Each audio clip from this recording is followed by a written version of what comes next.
Selamat datang kembali teman-teman semua di channel YouTube Kevin Saili, tempatnya technical analysis untuk cryptocurrency dan juga untuk forex. Nah, pada malam hari ini saya ingin sharing kepada teman-teman semua tentang technical analysis seputaran Bitcoin USD.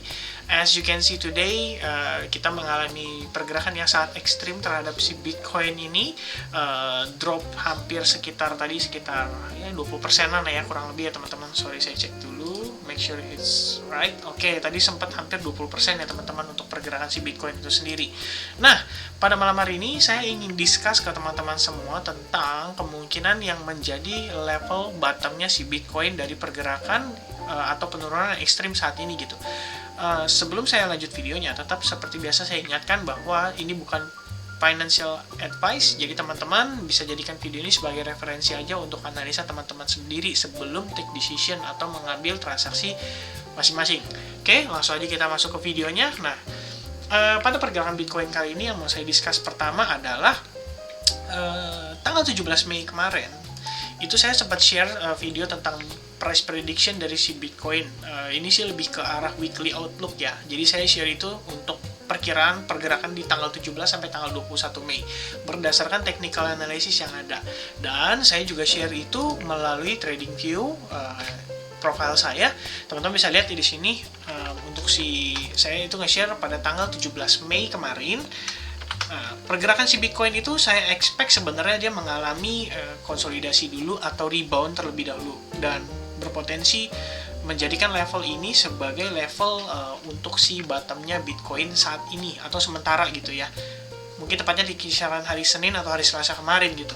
Nah, something yang kita tidak expect adalah mungkin terlepas daripada sentimen-sentimen negatif dan lain sebagainya, rupanya si Bitcoin itu sendiri juga turun lebih cepat dibanding perkiraan kita semua teman-teman. Karena saya pribadi expect adanya kemungkinan resistance terhadap si level ini gitu ya. Support gitu ya. Karena sebelumnya di sini ada resistance teman-teman. Nah, saya sebelumnya expect itu bisa menjadi level support yang menyangga si pergerakan si Bitcoin untuk sementara gitu. Saya tarik garis ini juga berdasarkan Fibonacci extension ya, dari sini ke sini ya. Artinya dari swing high, swing low, kemudian koreksinya atau reboundnya maksimal sampai level berapa, kita tarik garis dan kita dapat level-level ini gitu. Oke, first level, second level, dan third level gitu ya teman-teman. Nah, itu seputaran si Bitcoin itu sendiri. Nah, kemarin saya udah sempat share itu pada tanggal 17 Mei, saya discuss tentang si pergerakan Bitcoin USDT yang memungkinkan pergerakan ini akan semakin turun gitu ya. Nah, sekarang pertanyaannya adalah sampai mana kira-kira si level Bitcoin itu bisa turun gitu. Nah, sebelum kita bahas lebih jauh, ini saya ada beberapa catatan ya yang ingin saya sampaikan melalui video ini gitu ya teman-teman. Pertama, Fibonacci extension yang kita pakai ini tetap kita akan pakai gitu. Cuma kalau untuk formasi yang ini teman-teman, downtrend channel itu sudah invalid ya. Nah, lalu secara rising wedge pattern ini juga sudah confirm, udah pasti karena memang sudah terjadi. Rising wedge pattern yang kedua juga sama, sudah confirm. Nah, lalu sekarang si Bitcoin itu kelihatannya sih sudah breakdown si supportnya ya. Sorry.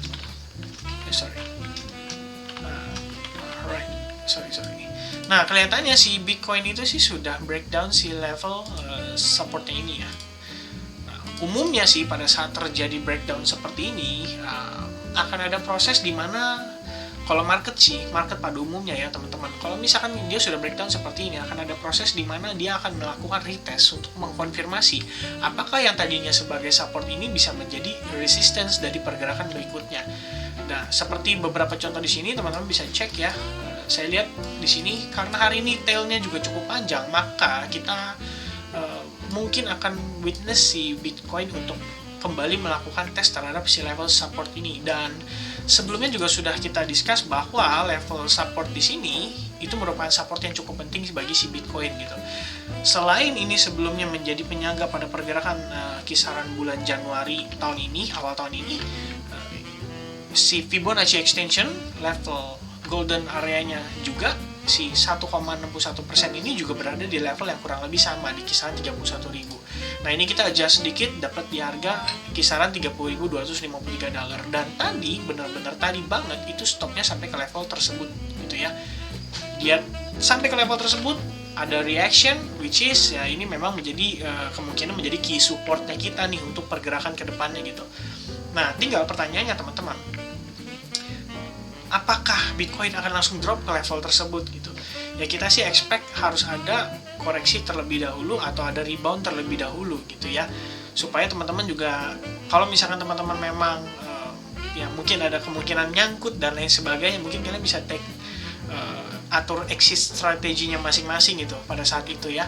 Nah, teman-teman bisa lihat di sini ya, ada beberapa contoh ketika Bitcoin juga drop pada kisaran tanggal 22 Februari dan 23 Februari tahun ini, itu kan kelihatan ya cukup panjang ini maksudnya shadow candle-nya ya. Nah, and then rebound, kita satu harian rebound, lalu dalam 3-4 hari ke depan, bahkan 5 hari ke depan, itu Bitcoin kembali drop sampai nge-retest si level week ini atau shadow candle-nya itu. Nah, itu nggak terjadi satu kali aja teman-teman. Teman-teman bisa cek juga melalui pergerakan di sini ya. Ketika dia naik, dia drop, ekstrim juga dropnya karena ini dari kisaran $40.000 itu drop sampai kisaran $30.000, which means sekitar $10.000 dalam pergerakan selama 4 hari, dan itu terjadi berturut-turut. After dia create satu long tail di sini teman-teman, then rebound terjadi for a couple days, dan in the end market itu kembali ngetes ke level tersebut ya. Tepat sekali di kisaran tail atau shadow candle yang terjadi sebelumnya itu. So, menurut saya mungkin itu bisa terjadi juga pada pergerakan kali ini gitu. Ini tailnya cukup panjang ya teman-teman. Kalau misalkan dia close candle di kisaran level ini, which means ini kita masih ada sekitar 5 jam pergerakan lagi, saya rasa besok bisa jadi rebound terlebih dahulu teman-teman, dan retest di level ini atau sideways sebelum akhirnya meneruskan penurunan lagi sampai di kisaran level $30.253 untuk si Bitcoin. Nah, selain daripada itu ada beberapa indikasi cukup positif untuk si Bitcoin. Kita coba buka dulu indikatornya ya. Nah, ini saya ada menggunakan exponential moving average 21, 34, dan 55. Tapi saya nggak discuss di daily time frame, karena daily time frame ini kita lihat ini udah benar-benar konfirmasi sih akan terjadi penurunan lanjutan gitu ya. Kalau misalnya teman-teman cek di sini, ini namanya dead cross ya. Sorry, saya dilihat dulu. Nah, ini namanya dead cross nih teman-teman. Ya, ketika si exponential moving average yang lebih kecil ketemu yang lebih besar, dan bahkan yang lebih besarnya lagi, biasanya dead cross itu bisa di kombinasi digunakan itu biasanya di 50, 100, dan 200 gitu. EMA 50, 100, dan 200. Nah, kita pengen lihat kan dari segi yang maksudnya cenderung short termnya nih, kira-kira arah ke depannya gimana dulu. Nah, ini sebenarnya sudah dead cross juga gitu, karena time frame yang lebih kecil saya gambarkan itu di yang warna merah ya, EMA 21, EMA 34, dan EMA 55. Itu sudah crossover, dan ini menunjukkan adanya potensi penurunan lanjutan. Selain daripada itu, saya akan tambah satu indikator lagi teman-teman, yaitu RSI atau Relative Strength Index. Nah, di sini sebenarnya ini cuma pengen kasih tahu aja sih ke teman-teman. Waktu terakhir si market Bitcoin membentuk rising wedge pattern, itu kan merupakan satu pattern bearish ya, atau indikasi bearish gitu.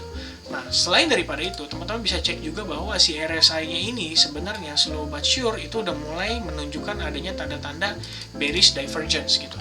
Nah, bearish divergence ini bisa diukur ya dari di sini teman-teman, ketika dia menunjukkan adanya penguatan terhadap si market, tapi si relative strength index ini menunjukkan adanya pelemahan tren yang terjadi terhadap si Bitcoin USDT ini gitu.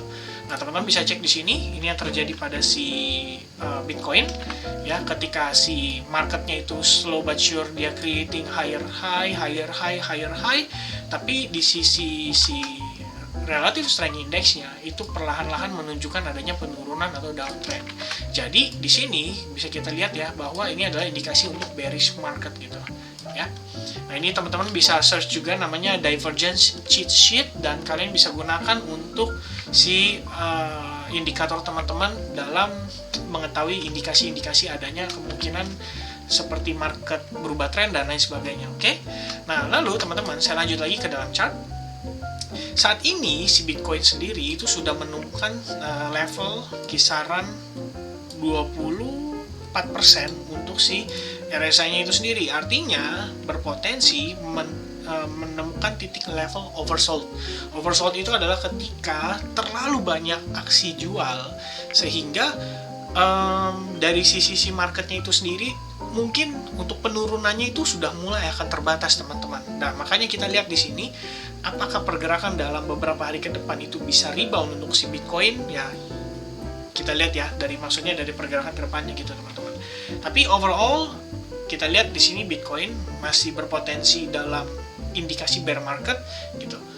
Oke, nah itu untuk si market indication yang tadi saya udah discuss ya.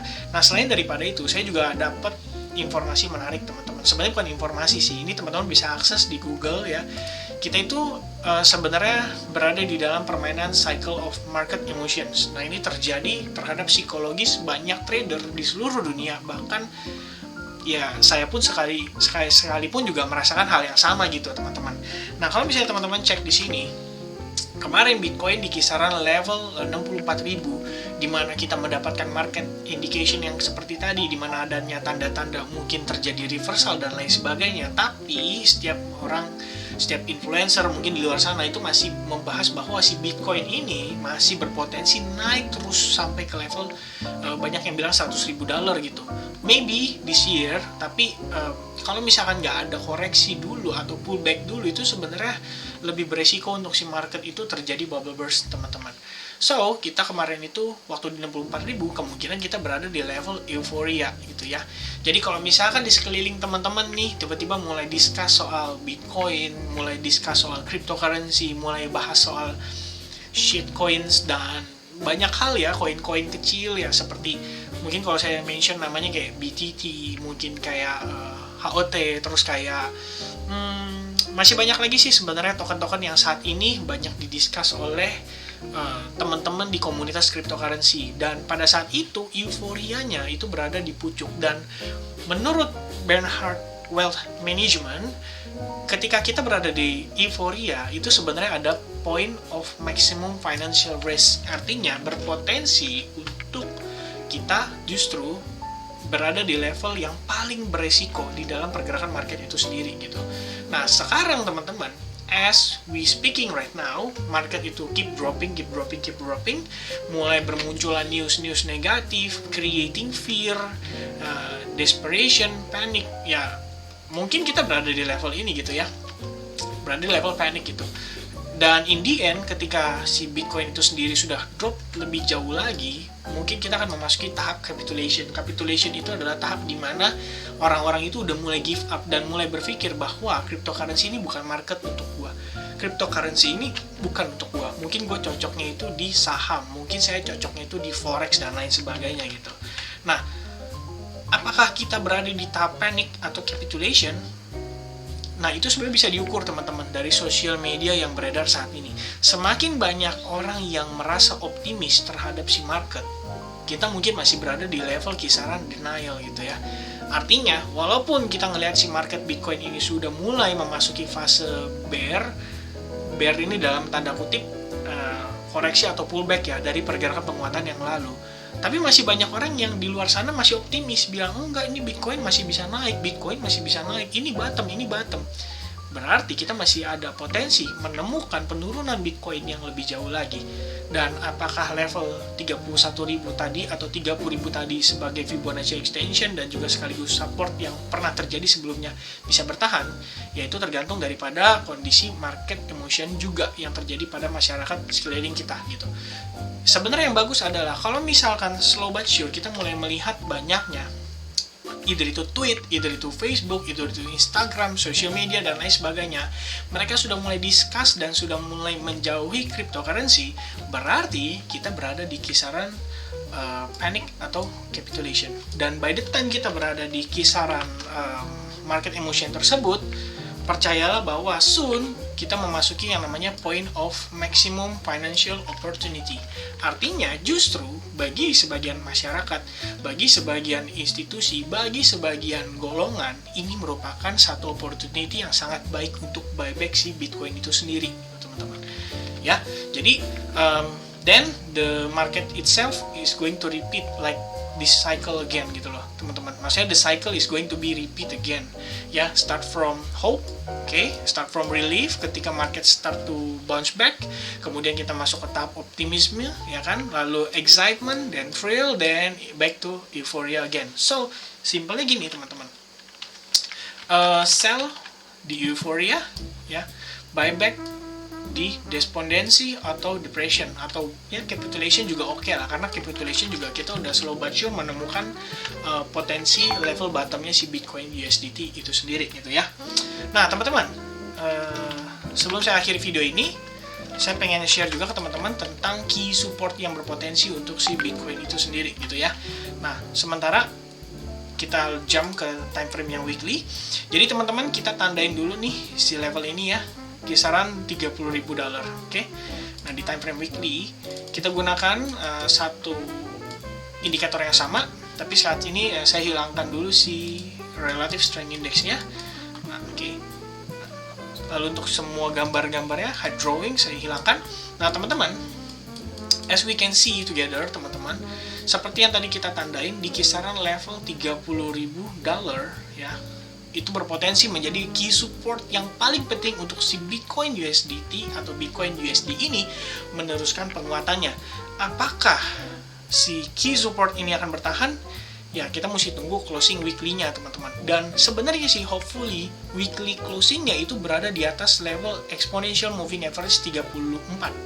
Kenapa 34? Kenapa saya gunakan di sini 21, 34, dan 55? Nah ini sebenarnya teman-teman bisa cek juga exponential moving average Fibonacci ya. Nah angka yang direkomendasikan itu berada di kisaran 21, 34, dan 55 teman-teman ya. Nah ini merupakan angka yang cukup penting karena Fibonacci ini juga ya cukup penting ya dalam dunia perangkaan lah teman-teman gitu.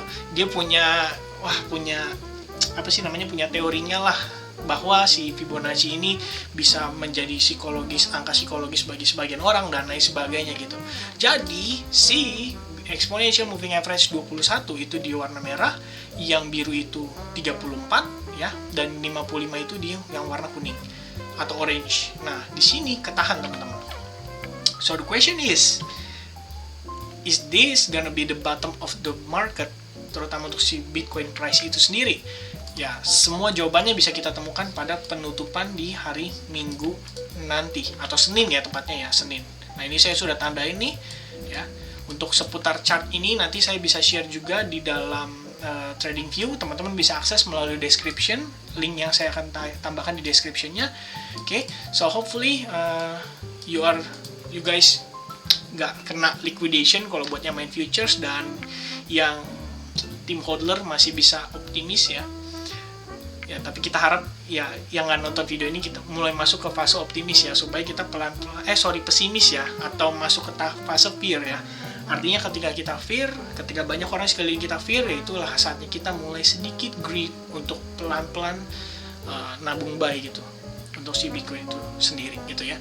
Nah kenapa saya discuss Bitcoin, by the way nggak discuss banyak yang koin-koin yang lain, karena ya menurut saya Bitcoin hari ini benar-benar nge-dragging pergerakan seluruh cryptocurrency universe ya, crypto universe. Mungkin itu aja video yang bisa saya sampaikan. Sorry sebelumnya saya tambahin lagi untuk angkanya biar teman-teman dapat gambaran ya. Ini di kisaran 30.000, dan level yang ini itu di kisaran 38.900. So kita harus close di atas level 38.000 atau 39.000 di minggu ini, supaya kita masih bisa menyaksikan si Bitcoin mungkin perform dan rebound lebih tinggi lagi. Mungkin itu aja video tentang pergerakan Bitcoin USDT. Mudah-mudahan teman-teman semua bisa dapetin sesuatu dari apa yang saya bahas. Dan seperti biasa, jika teman-teman suka dengan konten seperti ini, boleh tekan tombol subscribe-nya dan tekan tombol loncengnya supaya nggak ketinggalan. Dan kalau misalnya kalian suka, boleh like juga dan share video ini ke teman-teman kalian. Saya Kevin Saili, pamit undur diri. Terima kasih banyak yang udah nonton video ini. Selamat malam dan sampai jumpa kembali di video berikutnya. Bye-bye!